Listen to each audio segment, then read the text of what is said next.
ಎಲ್ಲರೂ ಪ್ರತಿಯೊಬ್ಬರು ಅವ್ರದ್ದೇ ಆದ ಪಾತ್ರಗಳನ್ನು ತುಂಬ ಜೀವನ ತುಂಬಿ ಈ 4-5 ದಿವಸದಲ್ಲಿ ನಡ್ಕೊಂಡಿದ್ದಾರೆ.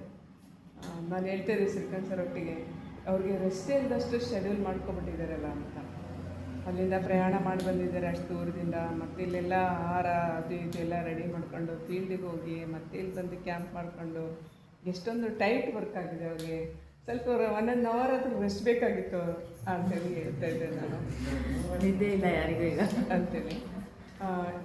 ಸೋಷಿಯಲ್ ವರ್ಕ್ ಅಂತ ಅಂದರೆ ನಾನು ನಿಮಗೆ ಬರೀ ಸ್ಟೂಡೆಂಟ್ ಇದ್ದೆ ಮೊದಲು. ಯಾವಾಗ ಶ್ರೀಕಾಂತ್ ಸರ್ನ ಮದುವೆ ಆಗೋಕ್ಕಿಂತ ಮುಂಚೆ ನಾನು ಗ್ರ್ಯಾಜುಯೇಷನ್ ಆದ ನಂತರ ಇಲ್ಲಿಗೆ ಬಂದಿದ್ದು. ನಾನು ಗ್ರ್ಯಾಜುಯೇಷನ್ ಆದಮೇಲೆ ಮದುವೆ ಆದ ನಂತರ MA ಜರ್ನಲಿಸಮ್ ಇದೆಲ್ಲ ಮಾಡಿದ್ದು. ಸೊ ಹೊಸ ಫೀಲ್ಡು ಟ್ರೈಬಲ್ಸ್ ಅಂಥವರು ಬರೀ ಬುಕ್ಕಲ್ಲಷ್ಟೇ ಓದಿದ್ದೆ ನಾನು. ಅವರು ಏನೋ ತುಂಬ ಕಷ್ಟದಲ್ಲಿರ್ತಾರೆ, ಯಾವುದೇ ಅವರಿಗೆ ಸರ್ಕಾರದ ಸವಲತ್ತುಗಳಿಲ್ಲ, ಅಕ್ಷರಜ್ಞಾನ ಇಲ್ಲ, ಕಾಡಿನಲ್ಲಿರ್ತಾರೆ. ಇದನ್ನು ಬುಕ್ಕಲ್ಲಷ್ಟೇ ಓದಿದ್ದೆ ನಾನು, ರಿಯಲಾಗಿ ನೋಡಿರಲಿಲ್ಲ ನಾನು. ಸೊ ಮದುವೆ ಆಗಿ ಇಲ್ಲಿಗೆ ಬಂದ ನಂತರ, ಹುಣಸೂರಿಗೆ ಬಂದ ನಂತರ ಅವರು ನನಗೆ ಪರಿಚಯ ಆಗಿದೆ. ಫಸ್ಟು ಅವ್ರನ್ನೇ ನೋಡಿದ್ದೆ ನಾನು, ಅಪ್ಪ ಎಷ್ಟೊಂದು ಕಷ್ಟದಲ್ಲಿದ್ದಾರೆ ಅಂತೇಳಿ. ಸೊ ಅಂಥವರೊಟ್ಟಿಗೆ ಶ್ರೀಕಾಂತ್ ಸರ್ ಕೆಲಸ ಮಾಡಿದ್ದಾರೆ.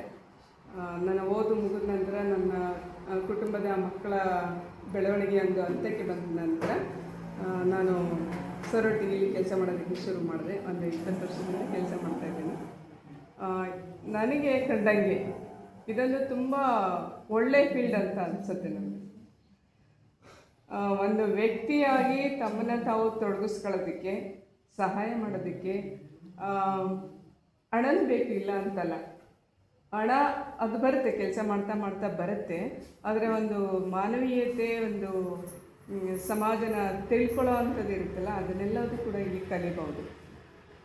ಯಾರು ಈ ಫೀಲ್ಡಲ್ಲಿ ಯಾರು ಮಕ್ಕಳನ್ನ ಪ್ರೀತಿಯಿಂದ ನೋಡ್ತಾರೋ, ಮಹಿಳೆಯರನ್ನ ಗೌರವದಿಂದ ನೋಡ್ತಾರೋ, ಅವರು ಯಾವಾಗಲೂ ಕೂಡ ಈ ಫೀಲ್ಡಿಗೆ ಅವಶ್ಯಕತೆ ಇದೆ ಅಂತೇಳಿ ಅನಿಸುತ್ತೆ. ಅಂಥವ್ರು ಇಲ್ಲಾಂತಂದರೆ ಕಷ್ಟ. ಏಕೆಂದರೆ ಈ ಸಮಾಜ ಕಾರ್ಯಕ್ಕೆ ಬಂದಾಗ ಮೊದಲು ಸಿಗೋರೇ ಮಹಿಳೆಯರು. ತುಂಬ ಕಷ್ಟದಲ್ಲಿರ್ತಾರೆ ಅವರು. ಯಾಕೆಂದರೆ ನಮ್ಮ ಸಮಾಜದ ಸ್ತರ ವಿನ್ಯಾಸನೇ ಹಂಗಿದೆ.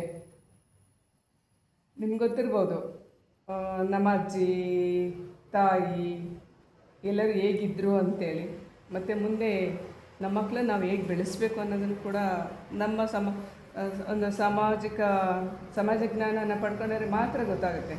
ಅದೇ ನೀವು ಅಕೌಂಟ್ಸ್ BCom ಓದಿ 4-4-4-8 ಇಷ್ಟರಲ್ಲೇ ಇರ್ತಾರೆ ಅವರು. ಸೈನ್ಸ್ ಓದಿ ಇದು ಸಂಶೋಧನೆ ಇದರಲ್ಲೇ ಇರ್ತಾರೆ. ಅಲ್ಲಿ ಮನುಷ್ಯರು ಅಷ್ಟು ಸಿಗೋದಿಲ್ಲ ಅವ್ರಿಗೆ.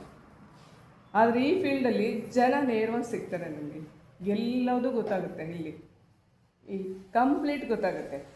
ರಾಜಕೀಯದಿಂದ ಹಿಡಿದು, ಕುಟುಂಬ ಜೀವನದಿಂದ ಹಿಡಿದು, ಸಮುದಾಯದ ಜೀವನದಿಂದ ಹಿಡಿದು ಎಲ್ಲದೂ ಕೂಡ ಇಲ್ಲಿ ಪರಿಚಯ ಆಗುತ್ತೆ. ಸೊ ಅದನ್ನೇ ನೀವು ಓದಿ ಬಂದಿರೋದ್ರಿಂದ ಇದೊಂದು ತುಂಬ ಒಳ್ಳೆಯ ಫೀಲ್ಡ್ ಅಂತೇಳಿ ನನಗೆ ಅನಿಸುತ್ತೆ. ಸೊ ಎಲ್ಲೇ ಹೋದರೂ ಮಾನವೀಯತೆಗೆ ಫಸ್ಟು ಆದ್ಯತೆಯೇ ಕೊಡಿ. ನಿಮಗೆ ಬೇಕಾದಷ್ಟು ಅವಕಾಶಗಳು ಸಿಗ್ಬೋದು, ಬೇರೆ ಬೇರೆ ಸಿಗ್ಬೋದು. ಕೌನ್ಸಿಲಿಂಗ್ ವಿಭಾಗದಲ್ಲಿ ಸಿಗ್ಬೋದು, ಇದರಲ್ಲಿ HR ಆಗಿ ಕೆಲಸ ಮಾಡ್ಬೋದು, ಅಥವಾ ಇದು ಸೋಷಿಯಲ್ ವೆಲ್ಫೇರ್ ಆಫೀಸ್ ಇದರಲ್ಲಿ ಕೆಲಸ ಮಾಡ್ಬೋದು. ಭಾಳಷ್ಟು ಅವಕಾಶಗಳಲ್ಲೆಲ್ಲ ಸಿಗುತ್ತೆ. ಸೊ ಅಲ್ಲೆಲ್ಲ ಕಡೆನೂ ನಿಮಗೆ ಗೊತ್ತಿರೋಂಗೆ ನಮ್ಮ ದೇಶ ಒಂದು ಮಟ್ಟಿಗೆ ಬೆಳೆದು ನಿಂತಿದೆ, ಆದರೆ ಇನ್ನೂ ಬೆಳೀಬೇಕಾಗಿದೆ. ಸೊ ಅಲ್ಲಿ ಮಹಿಳೆಯರಿರ್ತಾರೆ, ಮಕ್ಕಳಿರ್ತಾರೆ, ಒಂದು ವಯಸ್ಸಿನ ಕಳೆದವರು ಇರ್ತಾರೆ, ಇಳಿ ವಯಸ್ಸಿನವ್ರು ಇರ್ತಾರೆ. ಸೊ ಅವ್ರನ್ನೆಲ್ಲರೂ ಕೂಡ ನೀವು ಗೌರವದಿಂದ ನೋಡಿ, ಅವ್ರಿಗೆ ಏನಾದರೂ ಸಹಾಯ ನಿಮಗೆ ಮಾಡೋಕ್ಕೆ ಸಾಧ್ಯ ಅಂದರೆ ಖಂಡಿತ ಕೈನ ಮುಂದೆ ನೀಡಿ ಮಾಡಿ ಅಂಥೇಳಿ ನಾನು ನಿಮ್ಗೆ ಹೇಳಲಿಕ್ಕೆ ಬಯಸ್ತೇನೆ. ಸೊ ಮುಂದೆ ನಿಮಗೆ ಒಳ್ಳೊಳ್ಳೆ ಅವಕಾಶಗಳು ಸಿಗ್ಬೋದು, ಸಿಗಲಿ, ಚೆನ್ನಾಗಾಗಿ ಈ ದೇಶದ ಬಗ್ಗೆ ಒಂದು ಅಭಿಮಾನ ಇಟ್ಕೊಳ್ಳಿ, ಸಮಾಜದ ಬಗ್ಗೆ ಒಂದು ಅಭಿಮಾನ ಇಟ್ಕೊಳ್ಳಿ, ಹಾರ್ಡ್ ವರ್ಕನ್ನು ಮಾಡಿ ಚೆನ್ನಾಗಿರಿ, ನಿಮ್ಮ ಆರೋಗ್ಯನ ಚೆನ್ನಾಗಿ ನೋಡ್ಕೊಳ್ಳಿ ಅಂಥೇಳಿ ನನ್ನ ಮಾತನ್ನು ಮುಗಿಸ್ತೇನೆ.